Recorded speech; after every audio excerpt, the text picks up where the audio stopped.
Welcome in to News and Views with Tom Lamprecht. The stories you've heard and the ones you need to hear. We began our day today in Ukraine. That Vladimir Putin is responsible for war crimes. No one should be threatening violence against a Supreme Court justice. Roe versus Wade reversed. Slapped women in the face in terms of disrespect. The authority to return to the states. We will have a vote on Wednesday, the Women's Health Protection Act. The inflation, the stock market, rising gas prices.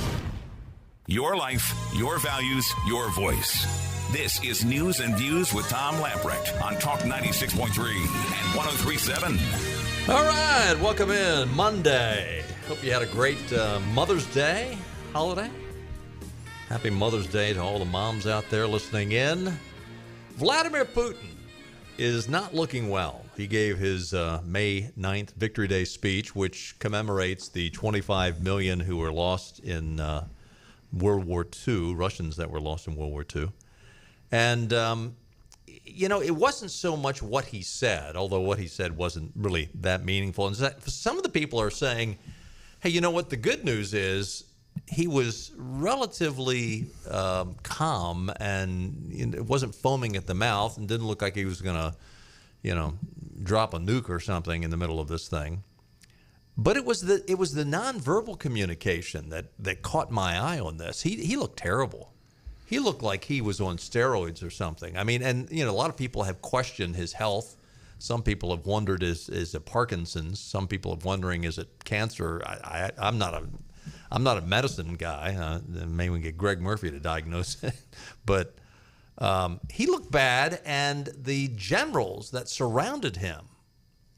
I mean, one old guy on there looked like one of the grumpy old men out of the Muppets TV show. You know, the old guys that used to sit up on the balcany? Yeah. He really did. Yeah. Exactly. There he is, right there. That's exactly what this guy looked like. I think it was last week that someone reported that, as fact, that, hey, he was going under the knife for cancer surgery. I have heard that too, and people have speculated that the only reason that hasn't happened yet is because he wanted to get the speech in today. Mm-hmm. We'll see. It'll be kind of interesting to see or hear anything from him after today in the next week or two. But to your point, all those Russian leaders are kind of old guard Soviet Union KGB types, and Vladimir, he is. Close to 70, right? Yeah, late 60s. Yeah. He might actually be in his 70s. Yeah, but he's up there. Yeah. So that generation, Soviet Union went down in 90, 91, something like that. Yeah. And so a lot of those old school guys are old. I mean, that's 35 years ago. He's 69. Yeah. According to Clark. So he was a young buck during that time, and so.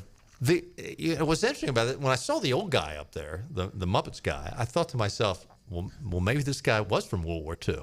I'm thinking, no, probably not. Or again, he just looked like a typical Democrat. Yeah, right? That's true. Democrat leadership, where Joe Biden is probably has the best intellectual capabilities available. I mean, think about it. Schumer, Biden, Pelosi. All these people are just. I mean, their age is up there, but when some of the things they say, you just want to question them. But by the way, I saw something on Town Hall that caught my eye. I didn't read the whole story, but it was something about DeSantis is going to put a bill up that would teach all the high schoolers about the people that have suffered and died under communism. Which is really interesting. I as much propaganda that our public high schoolers get concerning how wonderful communism is. 3 cheers for DeSantis. And this guy is, whether or not he runs when in 24, and it looks like Donald will probably run again, but sooner or later, I mean, I'm tickled pink that we've got him in the wings. I mean, our farm system compared to the Democrats is unbelievable. You mean the Republicans don't have anything to counter AOC? Wow. What a bunch of dimwits. I mean, that's the theme of today's there is a theme. As I put these stories together, it seems like every day there's a certain theme, and the theme today is the Democrats are clueless as to how the American people despise their policies, and yet they continue to push these policies. Well, the things that they're pushing, I don't think it's going to sell in the fall. I really don't. You can't tell me that this leak in the Supreme Court, was it planned just simply to take the focus off Biden's failed policies, poll numbers. He's down in, I think he's 46 of the 50 states now. He's in the negatives, which is pretty unbelievable. And the economy and what's going on with inflation and the gas prices and things such as that. Stock market was down again today, big time. Yeah, and they continue to focus on something that I think the average American could care less about. Well, what's interesting is CNN did a poll, and it was actually there was two polls out there, one before the leak of the SCOTUS draft opinion, and another one after the leak. And of course, the Dems are all about this. Oh, this is going to be a game changer. And last week, you had the Dems immediately trying to raise money off of the SCOTUS. You had Biden, who immediately started using this for electioneering. But basically, the Dems think that this is going to be a game changer, and this poll really says no, it's not. 66% say Roe v. Wade should not be completely struck down. Well, remember that only about 26% of the population really understand what Roe v. Wade is. Now, as soon as they find out that Roe v. Wade, all it is taking this back to the state level to allow the state legislature to propose legislation and vote on it at the state level, people are going to begin to have a much different concept. I mean, the average, I would say 75% of the Americans out there think that doing away with Roe is doing away with abortions, and obviously we've said it's not. 66% say Roe should not be completely struck down. 59% would say they would support Congress passing legislation to establish a nationwide right to abortion, including 81 Democrats, 65 independents, 30% of Republicans. But comparing the results of a new poll to one conducted immediately before the revelation of the draft opinion, the impact on the political landscape heading into the 2022 midterms appears fairly mooted. The share of registered voters who say they're extremely or very enthusiastic about voting this fall rose 6 points between the first survey and the second. But that increase is about even across the party lines. Among Democrats, 43% now say they're extremely or very enthusiastic, up 7 points. Amongst the Republicans, it's 56%, up 9 points. And voters who say overturning Roe would make them happy are nearly twice as enthusiastic about voting this fall as those who say such things as a ruling would leave them angry. So when I'm saying Roe, the SCOTUS opinion that was leaked. So it really is not a game changer. I mean, at best, it's a level playing field before and after. At worst, the Republicans are actually up a hair on this issue. Was it the first part of last week when it was breaking that it was leaked? We've been a week or two since this I think happened. it was Tuesday, wasn't it? Yeah, I can't remember. So much going on, but I have intentionally watched when I have watched news or even use the word loosely, news shows, but I've intentionally not watched some of the typical conservative shows just to listen. See what the other side's saying. The other side's saying, and I am just amazed that the Democrats and the pundits on the Democrat side, as well as the news media with CNN, MSNBC, and really the three major networks as well, the spin they're putting on this is just amazing to me. To your point about, hey, Roe's not what they say it is, but not only is it not what they're saying is, they're saying, I mean, they're starting to use this analogy of, okay, this is also as good. Now they're going to attack LGBT people. Yeah. They actually, one of them came out and said they're going to take away Brown versus the Board of Education. That was Joy Behar, which is the stupidest person. Make sure I know that everyone knows that, stupidest person on Planet TV, Earth. Planet Earth, probably. But but to hear the Democrat pundits right on up in the Democrat Party, I mean, they keep just spouting this stuff off. It just amazes me. It's not what it is, and they're trying to just push this narrative that, hey, it's obvious we're going all nuclear. We've got to do something because we're way down. And they seem to think that, and this is another loser issue on this, but they seem to think if we encourage these protests at the Supreme Court and at the homes of the Supreme Court justices, somehow that's a winning argument, which is really interesting because I did a little study on this, and this is illegal. Yeah. This is illegal under U.S. Code 1507. Pickets or parades near or in a building housing a court of the United States or in or near the building or residence occupied or used by such a judge, juror, witness, or court officer are prohibited when done with the intent of interfering with, obstructing, or impeding the administration of justice. Well, clearly, by their own words, their intent is to interfere, obstruct, and impede the administration of justice. Exactly. I mean, they've come out and said that. We don't have to prove that. By their own words, they've said that. The statute reads in full, whoever with the intent of interfering with, obstructing, or impeding the administration of justice, or with the intent of influencing any judge, juror, witness, or court officer in the discharge of his duty, pickets or parades in or near a building housing a court of the United States, or in or near a building or residence occupied or used by such a judge, juror, witness, or court officer, or with such intent uses any sound truck or similar device or resorts to any other demonstration in or near any such building or residence shall be fined under this title or imprisoned not more than 1 year or both. Now, what's interesting about this, again, this is identical to what the Dems are trying, and look, they've locked up January 6th protesters that went into the Capitol. They're still under arrest, and it's been over a year. Some of them haven't even been tried yet. I mean, you talk about, having a speedy trial. Boy, that's anything but that for them. And what's the judicial branch is a co-equal third of our government. Yeah, and the hypocrisy of the Biden administration and Democrat leadership as it relates comparing this to any other protest. Now, I for one think the judiciary is a little different. I'll almost put that up at a higher level than the executive and Congress because they're appointed. It's not they're not running for office and that type of thing. So I think you should protect them a little bit more. But I don't believe you should ever go to a House or Senate members. I think a person's house and their home is their refuge and their castle. You should never go there. That is not peaceful protest. That is harassment. Exactly.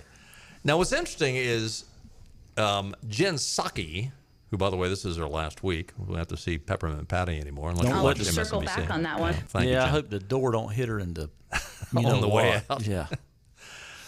She has come out and said that, the White House, condemns active violence, threats, or vandalism.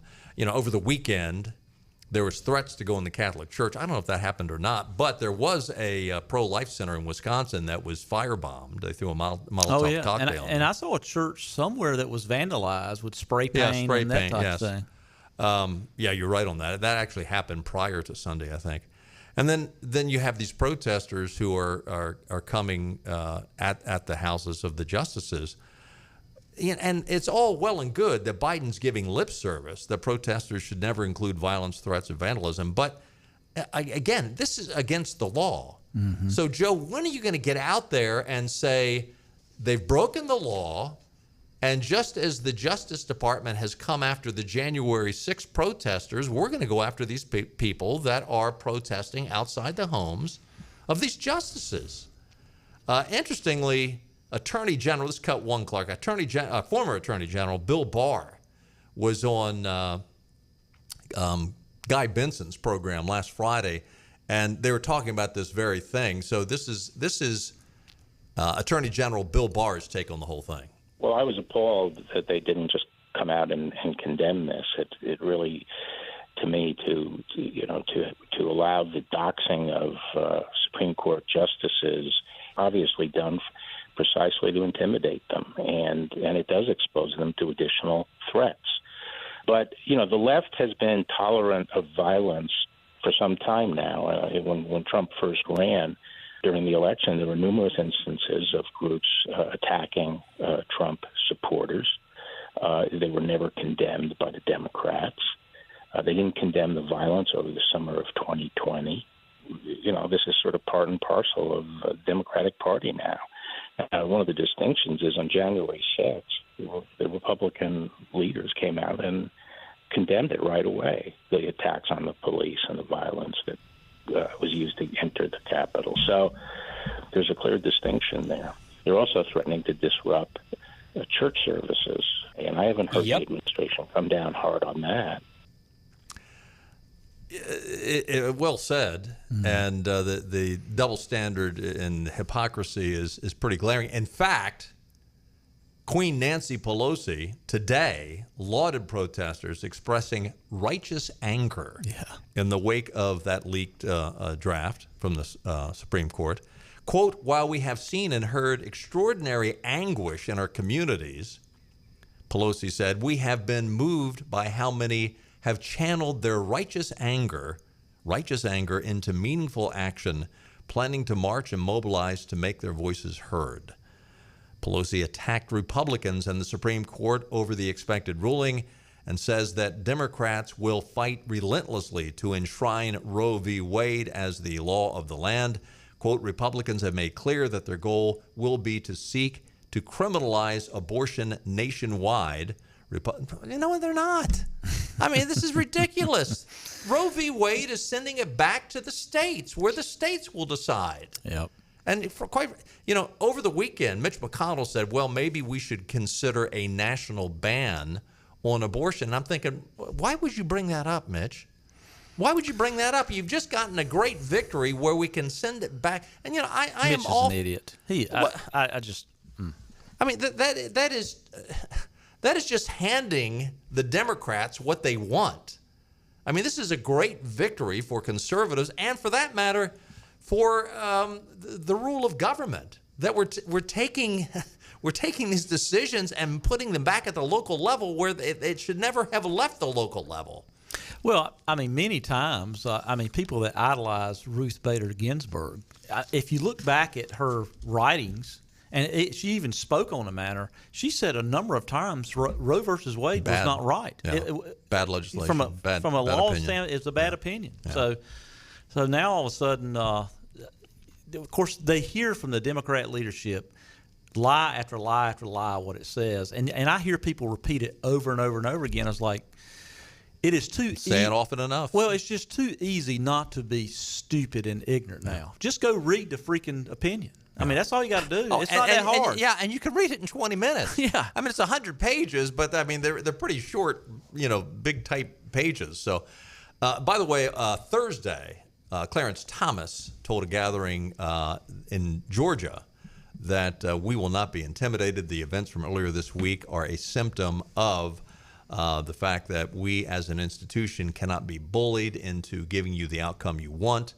Thomas was speaking to the Judicial Conference of the 11th Circuit, and but boy, these nut jobs are out there screaming with their purple hair, their unshaven women with unshaven armpits, giving the finger, screaming obscenities, and it's just like, who can take you seriously? Who can take you seriously? For a second when you said on Thursday, I thought you had a big announcement. On Thursday, Clarence Thomas will be joining us. I was like, man, what a get. Good gracious. I need to work on that. He did decide the Lamprecht versus the FCC. He wrote that. Maybe I've got some pull. I doubt it. He probably doesn't even remember the name Lamprecht. But. Tom, put your people on it. See if we can get it done. All right, Clark, you heard it. My people's Clark Willis. Hey, let's go ahead and take a time out. Lots more to talk about. Stay with us. We're continuing on for a Monday with News and Views. We'll be right back. Surf it, then ride home in it at Greenville Toyota. Cameras, Corollas, tons of trucks, Grand 4s, and more on the way. Reserve yours before it's gone. Plus, get more for your trade. Reserve and ride today at Greenville Toyota. Hey, we're at Maribella's in Greenville, the new location of Maribella's on Fire Tower Road. If you haven't been to this place yet, let me tell you, you are missing out.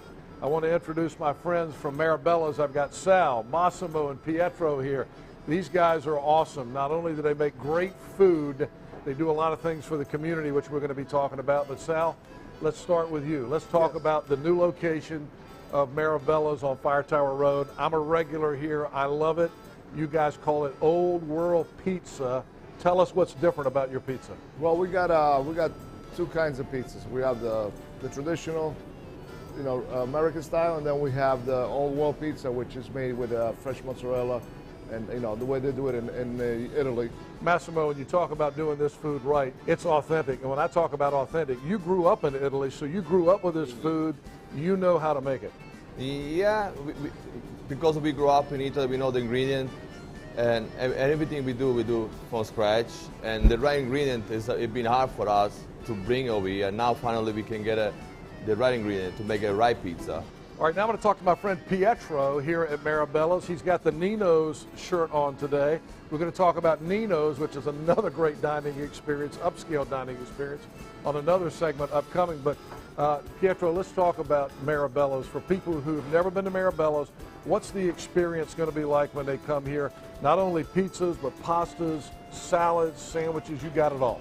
Yes, we do. We have new sandwiches that we put in this new location, and we're going to spread it to the other locations. The guys here at Marabella's have won national pizza competitions, so you know it's good.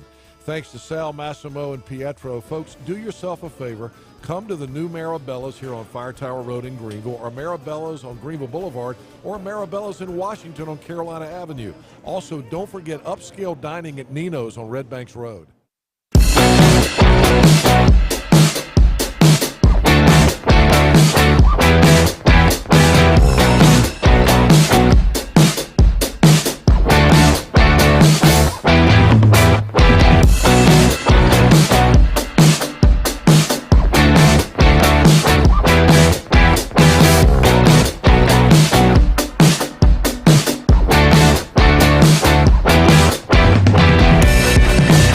Reserve and ride your pre-owned vehicle at Greenville Toyota. Shop a huge selection of quality used cars, trucks, SUVs, even luxury models, all with no charge maintenance, plus a 100,000-mile used car warranty. Reserve and ride at Greenville Toyota. This is your Drive at 5 and ENC with Tom Lamprecht. Welcome back to News and Views on Talk 96.3 and 103.7. So just looking over little trivia for today. Today's May the 9th, 2022. 62 years ago today, in 1960, the FDA approved the use of the pill. And also, today is National Sleepover Day. Oh, my. Yes, that's just a little curious that those things would happen. Taking a look at your weather forecast, partly cloudy tonight, around 50. Man, it got cold last night. It's cold all day yesterday. Yeah, it was a miserable day yesterday for Mother's Day. Sorry about that. Tomorrow, cloudy, a high near 66. Tomorrow night, cloudy skies early, followed by partial clearing, a low of 50 again. Then Wednesday, partly cloudy skies in the morning will give way to cloudy skies in the afternoon, a high of 68. And looking down later in the week, we'll be back in the 70s. But rain is in the forecast for Thursday, Friday, and Saturday. And as Benny said during the break, we do need the rain. Just saying. The Wee Willie Barber, the Right Reverend Wee Willie Barber, he will not get his day at the North Carolina Supreme Court. Justices of the state highest court have turned down Barber's appeal of a 2019 conviction connected to a protest at the General Assembly. Lawyers for the North Carolina Department of Justice had argued in February against the court taking up Barber's appeal of a conviction for second-degree trespass. The conviction stemmed from the 2017 protest Barber led at the state legislative building. Quote, defendant is not raising new constitutional questions, nor is he presenting a matter significant to the jurisprudence of the state. He is reasserting the same fact-specific arguments offered in the previous court proceedings, according to a brief filed by the Special Deputy Attorney General Michael Borelli. Barber's 2019 conviction carried a $200 fine, court cost 24 hours of community service, a suspended one-day prison sentence, and 2 months of unsupervised probation. They suspended the sentence, apparently, because they couldn't feed the man. The three-judge Court of Appeals panel unanimously upheld the ruling against Barber in 2021. Look, make no mistakes about this. I mean, this is, in one sense, it's a victory. And quite frankly, it probably really killed some of the people on the Supreme Court not to take up this case, knowing how liberal they are. Yeah, they won a grandstand on that. Oh, yeah. But here's the bottom line is Barber doesn't care. I mean, again, the punishment was nothing. This was grandstanding by Barber. This had nothing to do with justice or injustice. This was all about Wee Willie Barber promoting himself as a victim of racism. Barber he's trying to elevate himself to the level of Al Sharpton, Jesse Jackson, or Patrisse Cullors to increase the value of his stock in the industry of race baiting. That's it. Well, he's about as big as Al Sharpton used to be. You know, back in he's about as big as all three of them. What are you talking about? You know, back in the day, Al Sharpton, he was a porter. He was a big, yeah. Now he looked like a Pillsbury Doughboy. Now he's a skinny little sucker. Yeah. He actually looked healthier when he was fat. Well, he had some biscuits in him, that's for sure. Oh, he did. He enjoyed those biscuits, that's for sure. Also, the North Carolina Supreme Court has agreed to hear the case that would allow felons to vote in the upcoming state election, not in the primary, but in the general election. And this is basically a victory for the felons and the liberals, as they are now going to skip over and we asked Freshwater Smith this last week, Beth Freshwater Smith, and she couldn't speak directly to the issue, but okay, it's not uncommon that it skips over the Court of Appeals, which is what this decision was. The Court of Appeals went against, in the three-judge panel, 2 Democrats and 1 Republican, went against the state constitution, which clearly says in the state constitution that a criminal felon needs to fulfill his total obligations before he has the right to vote again. And you had this 3-judge panel, 2 Democrats, and the Republican, by the way, dissented on this. So the 2 Democrats said, no, you can, as soon as you get out of jail, then you can vote. Your rights to vote are reinstated. And the conservative side of this issue said we appeal it to the en banc court, which is the entire court, which is made up of Republicans. And the Supreme Court stepped in and said, no, thank you very much, we'll take it. And of course, in the Supreme Court, it's dominated by Democrats, liberal Democrats. Yeah, and unfortunately, most of the things that are kind of close, I mean, it falls towards the Democrats, and they go all out partisan in their process. So I guess we probably know what the outcome will be, particularly since it's election year. Oh yeah. And listen, make no bones about it. This is disenfranchisement. 56,000 now. Will all 56,000 vote? No, but it's that potential.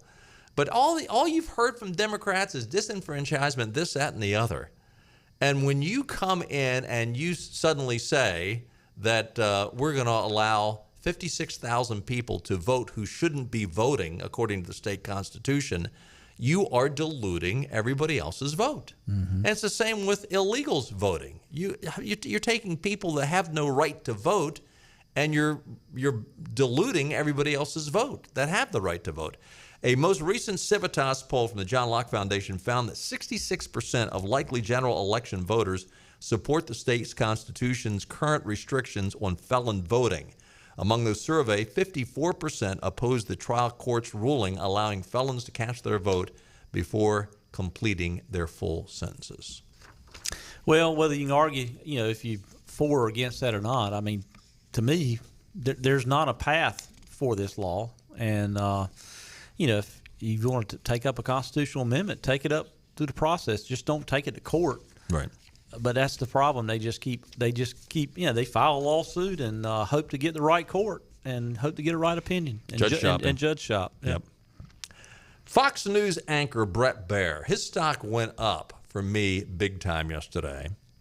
He was interviewing Chris Murphy on Fox News Sunday. Murphy from Massachusetts, Democrat.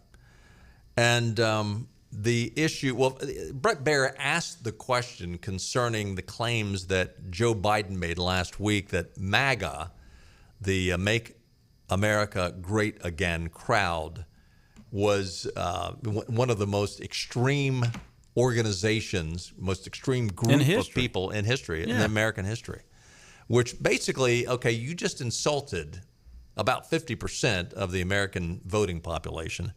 And you stop and think about it. If you're involved in MAGA, chances are you are voting. I mean, these aren't just general populations. These are voters. And so Bret Baier began to ask Murphy what he thought about this. And now I will give this to Murphy. He spoke truly what was on his mind. He didn't try to hide anything. But again, it goes back to the issue that the Democrats are clueless as to how far removed their policies are from where the American people are. Cut to. I am very concerned about the sort of very quick, hateful, divisive turn that the Republican Party has taken. This effort in Florida to sort of target gay kids in schools, I just think is mean-spirited and something that I had not seen from the Republican Party when I first started out in politics 20 years ago. Well, hold on, I'm going to interrupt you. Yeah. To target gay kids in schools, I mean, the bill is about not talking about sexual identity from K through third grade. That's not targeting gay kids. Yes, it is. It absolutely is. It is sending a message to these kids that they are not worthy, that they should be ashamed of their identification. It says, Senator, that you don't teach subjects with gender identity. You don't think that those kids kids don't take a message from a ban on the discussion of their identity suggests that they are not worthy of existence in that school. Senator, half do of you trans talk to your kids in this country kindergartner about sexual identity? Half of trans kids in this country have contemplated suicide, and that's because of the effort to bully them for their identity by adults in this country. Senator. So I absolutely do think that there's a message sent to these kids when you suggest that a conversation about their identity is somehow threatening the education of kids in our schools. With your children, did you talk about sexual identity as a kindergartner? You don't talk about the birds and the bees, let alone the birds and the birds. At that age, kindergarten through third grade. Murphy did not answer that question. Oh, yeah. He can't answer that question because I damn guarantee you he didn't talk about it. Listen, first of all, how the heck does a guy that has his head so far up his rear end as Murphy does, how does he get elected to this? Now, granted, I realize he's from Massachusetts. Yeah, they're crazy up there. But, I mean, this is unbelievable. And thank you, Bret Baier. He wasn't accustomed to getting challenged at all. Yeah. And the circles they travel in, yeah. That should have been the response. When he said that should have been a response on every single show on network or cable TV if they're truly journalists. But they're not. They're advocates for the Democrat Party on most stations. And again, polling on this in Florida, and Florida's a bellwether state, overwhelmingly. When people know, again, just like you were saying earlier about these, like Roe v. Wade, when people find out about the Florida Parental Rights and Education Law, when they find out what it says, they overwhelmingly agree with it. Mm-hmm. Overwhelmingly. Those discussions, I don't have a problem with those discussions occurring at home with the parents or with a counselor or something like that. But, we are... it's well documented, and it's not fault of the teachers; it's fault of the system. But it's well documented. We are so far behind developed nations in the education of our youth in the math and sciences and things such as that. Number one, it's nobody's business to teach young kids something at this age. Number one, but number two, we don't have time to do that crap. There's a lot more important things to do, like reading and writing and arithmetic. I've got 6 grandkids. The youngest is almost a year. The oldest is going to be 12 in July. And I love them to death. I mean, they're just, I love my grandkids. Listen, if there's any kid between the age of kindergarten and the third grade who is upset and worried about his transgenderism, or gender dysphoria, that kid has been coached big time. Exactly. There is not a kid that's 5 years old to 8 years old that is even thought twice about this unless he has been coached. Yep. And I mean, they're playing with G.I. Joe and baseball and wiffle ball or dolls or what. I mean, this is just beyond the pale. And this horse's rear end, Senator Murphy, for him to get all high and mighty about, oh, these kids are committing suicide. If they're committing suicide, it's because you're planting these. And first of all, I don't think there are at that age committing suicide. But if they were, it's because you're planting this garbage in their brains. You're grooming them. You're coaching them. Yeah, I mean, you can have an argument for when you get to the teenager years and that type of thing to have discussions maybe in school, not to push anyone any particular way, but from what? So from kindergarten, you're 5 years old to third grade, you're about 9 or something like that? I think you're 8 years old in third grade. Yeah, 8, 9 years old. I mean, during those times, I mean, it's also well documented. That's the most important time for teaching kids to read. And the way you learn to read, and then you read to learn. So let's focus on reading. Yeah. And for the last 2 years, I mean, it's also well documented. There's all sorts of reading and learning loss from kids because of COVID, and we're worrying about this crap. Yep. Unbelievable. Good job, Brett Baird. We'll be right back. 107.9 WNCT welcomes you to Concert on the Common.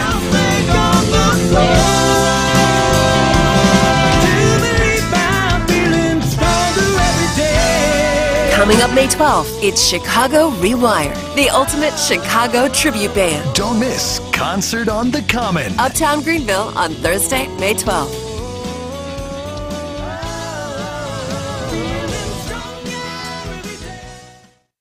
Fantastic Sam's Cut and Color is hiring stylists. If you're driven, creative, and ready to make an impact, then we're looking for you. We offer competitive salaries, flexible schedules, and professional training with the newest technologies and equipment in the industry. Stop by your local Fantastic Sam's today and show us what you've got. Apply at locations in Goldsboro, Kinston, Greenville, New Bern, Morehead City, Jacksonville, and Calabash. Fantastic Sam's, real salon experience, real savings, real fantastic.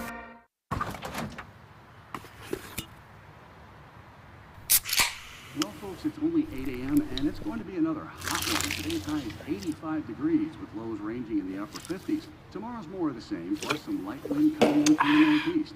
Coming up at 8:30, Paul's got an exclusive. Babe, it's 8 a.m.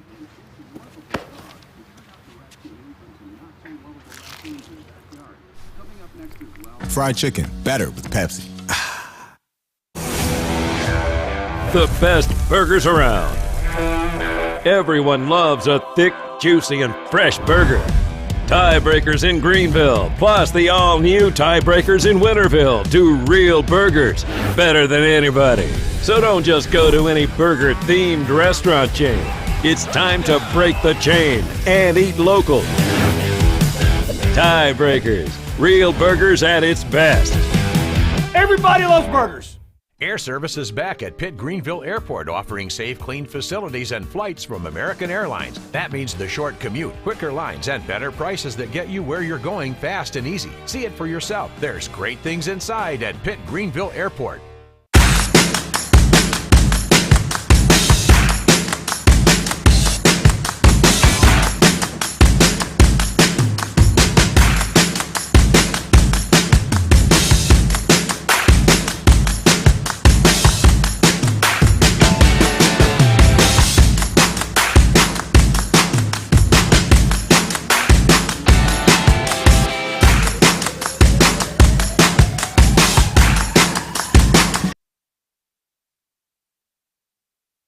It is vitally important that the American people understand. From your street to Wall Street. Facts matter.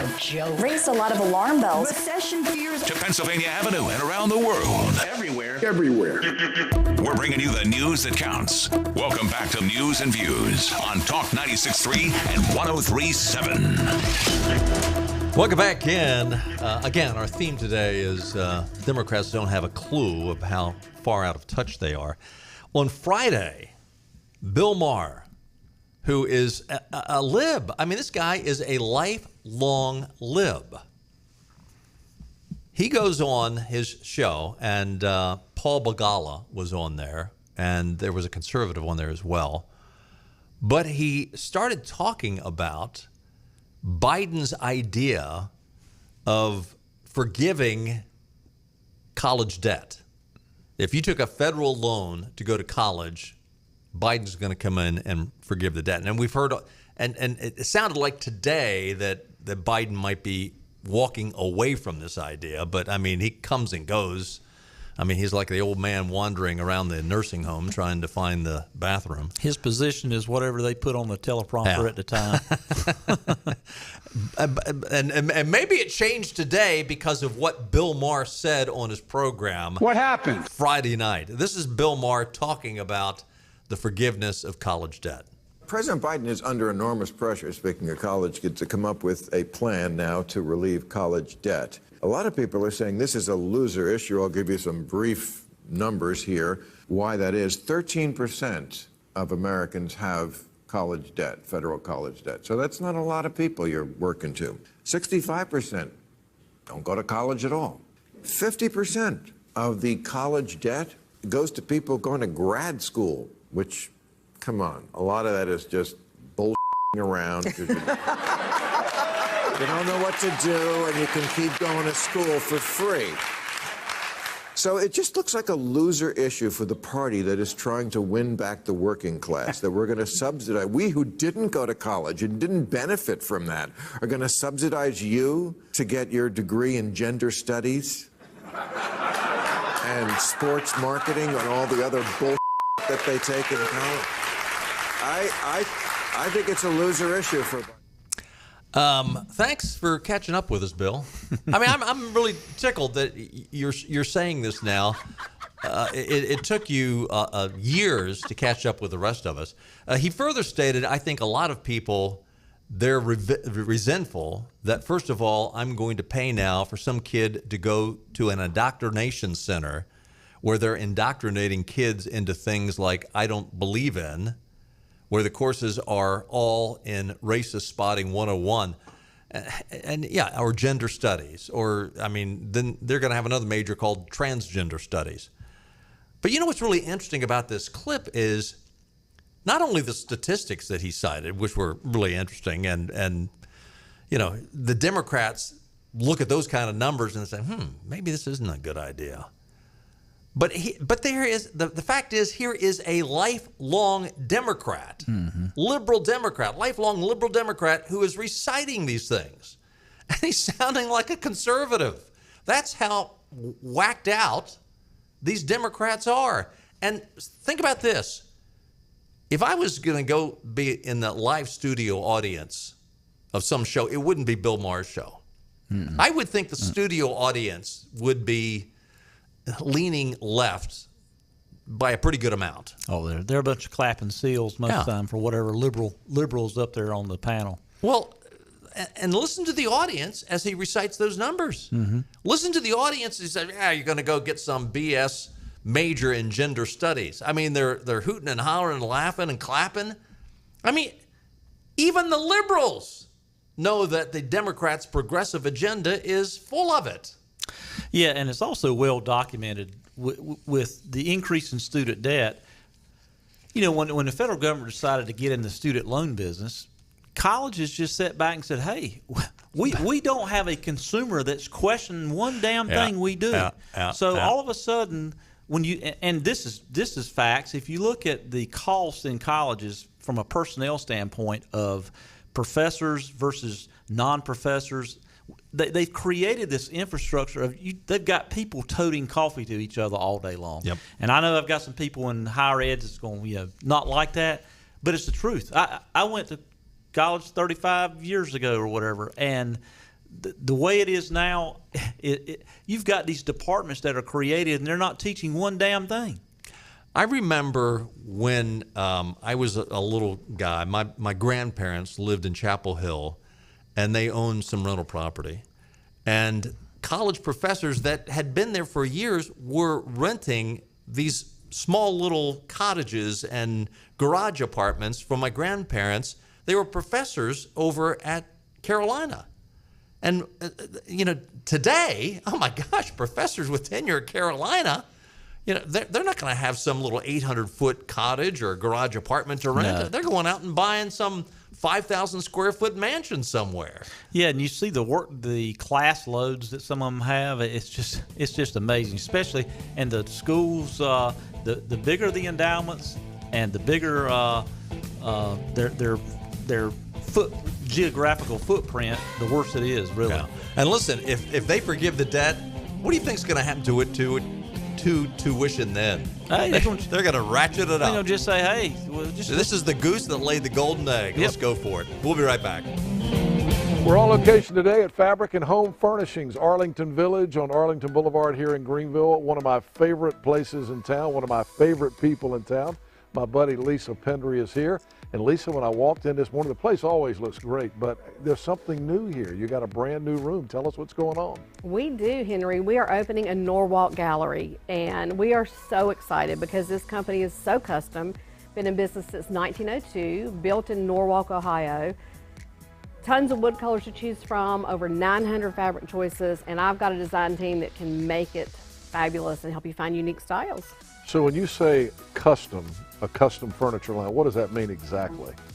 You can literally choose the cushion, the fabric. You can even choose the thread color with this company. So wood choices, amazing fabrics, put 3 fabrics on one sofa, as much fun as you want to have. And that's what people want these days. They want it to be exactly the way they want it, so you can get that with Norwalk. You can. All right, what else is new? You've always got some other interesting things going on here. Well, we have some new fabrics that have arrived, but I've also, in this new showroom, I've added a friend of mine that's opened a company in Hickory, North Carolina called Hickory Luxe. Done business with him for a long time, but we're adding to that because he can deliver in 6 to 8 weeks instead of 8 months like some of these companies are, doing right now. And as we always say, Fabric and Home Furnishings is a furniture store and so much more. And the so much more is you guys offer design services. I know you're a designer yourself. You have a design team here, so you can offer that full service for people. I do. I've got the best design team ever. We do commercial design and residential. And there's a lot of decisions that go into what you want your home to be. So we send somebody right out to the house for a flat one-time fee, not an hourly fee. And we analyze it, make a friend, and make it easy and painless and fabulous for people. Fabric and Home Furnishings here in Arlington Village. My friend Lisa Pendry. It's a furniture store and so much more. Come see them. Acre Station Meat Farm, along with Lane Angus Beef, bring you Farm to Fork Beef. Stock your freezers now with affordable beef boxes, just in time for the grilling season. Farm to Fork Beef brings quality local beef to your family. From your traditional butcher shop, Acre Station Meat Farm. Come on down to Acre Station Meat Farm and find out why we're #1 in fresh cuts and friendly service. Acre Station Meat Farm, Highway 32 North, Pinetown. Empty lots at car dealers everywhere, except here. The selection you want is at Greenville Nissan. And during the Nissan Thrill of the Drive sales event, buy a new Nissan with financing as low as 0.9%. The versatile Nissan Rogue, the all-new Pathfinder, or gas-saving cars like Nissan Sentra and Altima. And yes, we have trucks. Buy the new Nissan Titan with 0.9% financing, or the all-new Frontier for $99 a month. Hurry to Greenville Nissan, where we drive to serve.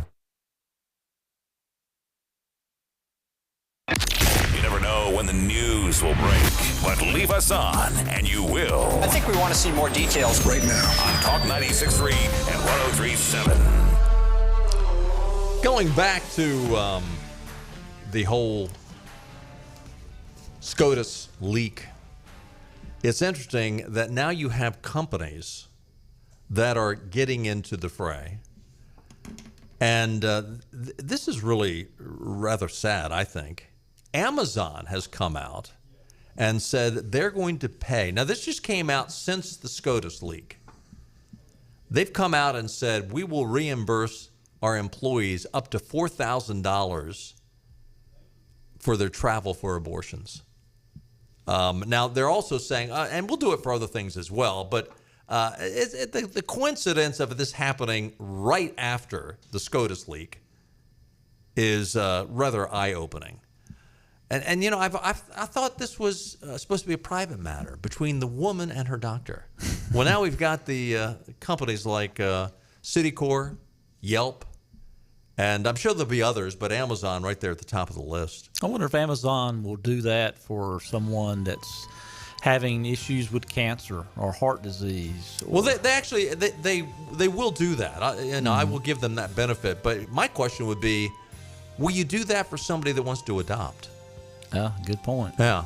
Will you, or will you do that to save a life, or is it a matter of, it's cheaper for us to pay them to go get an abortion than if we have to pay for maternity leave, or we have to pay for insurance for the whole family, medical insurance for Could the be whole a family? profit motive there. Yeah, sad but true. Hey, thanks for being with us. We'll do it again tomorrow at 5. We'll see you then. Bye-bye, everybody. All right, all right, all right. What do you see when you imagine life on the coast? Is it salty or sweet? Is it refined or a bit wild? Perhaps it's the perfect combination of everything you ever dreamed of. This is the very best of the best of living on the coast. Bow Coast.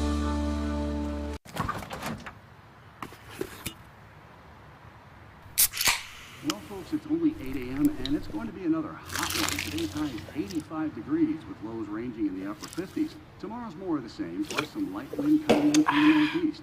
Coming up at 8:30, Paul's got an exclusive Babe, heartwarming it's story. 8 a.m.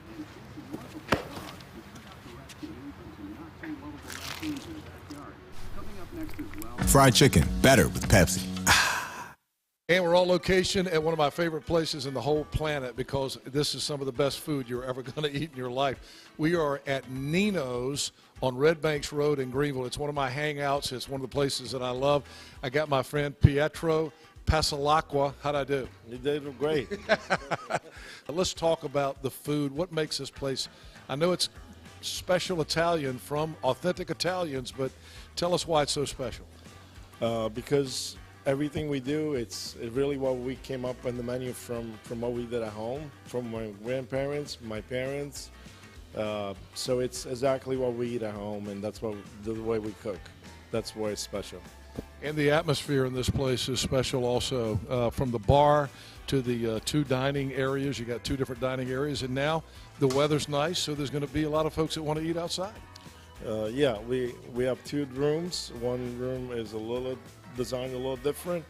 We're also working on the patio to make it more attractive and more useful in the summer with a cocktail service. And we're always improving our services. And, of course, my friends here, my buddy, Chef Massimo, who I love, and Sal and Pietro, you guys do a great job here. Not just Italian, but I had a great pork chop here the other night. You got great steaks, too. Mm-hmm. Yes, we're also adding filet mignon in the future on our menu. And Massimo is coming out with a really good side dishes for it. And so we're really excited to come out with new meats.